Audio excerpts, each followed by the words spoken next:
ఈరోజు నంబూరులో గౌరవ ముఖ్యమంత్రి శ్రీ నారా చంద్రబాబు నాయుడు గారి నేతృత్వంలో ఆయన ఆధ్వర్యంలో స్వచ్ఛాంధ్ర స్వచ్ఛ దివస్ ఈ కార్యక్రమం ఇనిషియేట్ చేస్తా ఉన్నాం.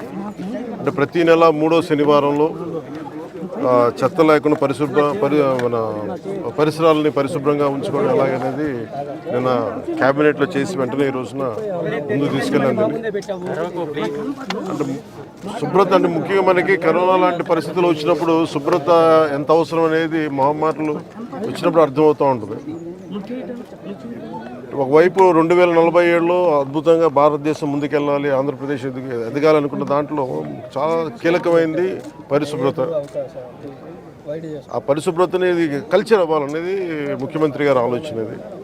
ఇది కేవలం ఒకళ్ళిద్దరు చేసి క్లాప్ మిత్రాలు లేదంటే మనం మన చెత్తను బయటపడేయటం కాదు. బాధ్యతగా ప్రతి ఒక్కళ్ళు కూడా సోర్స్ నుంచే దాన్ని సపరేట్ చేసే విధానం.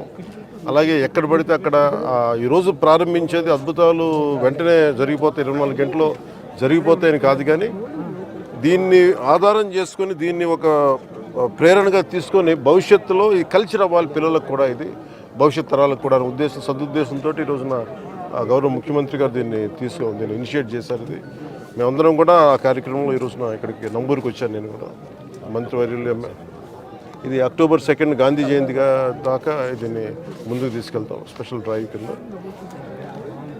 ఈ సందర్భంలో నేను ప్రతి ఒక్కరిని కోరుకునేది కూడా మన ఈ చెత్త నుంచి సంపదని సృష్టించేది అలా సర్క్యులర్ ఎకానమీ. అంటే ఈరోజు మనం చూస్తే ఏదైతే మనం తినిపడేసిన వ్యర్థాలు అయితే ఏవైతే ఉన్నాయో ఒక్కొక్కటి చూస్తూ ఉంటే ఒక్కొక్కటి చెత్తని కూడా చూస్తే ఒక్కొక్కటి కిలో 15 రూపాయలకి అమ్మగలిగి దాని నుంచి వర్మీ కంపోస్ట్ తయారు చేయడం, రకరకాల సంపదని సృష్టించే మార్గాలు చాలా ఉన్నాయి. అవన్నీ పర్యవేక్షించాము ఇవన్నీ. సో దాంట్లో భాగంగా ఇది ప్రతి ఒక్కరూ ప్రేరణగా ఆదర్శంగా తీసుకోవాలని కార్యక్రమం సాగుతూ ఉంది. కృష్ణా వరదల సమయంలో నిలబడ్డ కార్మికులందరికీ కూడా ఈ రోజున సన్మానం చేయడం జరిగింది, దాదాపు 35 మందికి. నేను ఇది ఆల్రెడీ స్టార్ట్ చేసాం లాంగ్ బ్యాకే. ప్రత్యేకించి ఈ క్లాప్ మిత్రాస్ జీతాలు పెంచాలి అనేది కూడా చాలా రోజుల నుంచి ఉంది. క్లాప్ మిత్ర జీతాలు రావడానికి కూడా ఆ రోజున మేము ప్రిన్సిపల్ సెక్రటరీ శశిభూషణ్ గారు ఉన్నారు,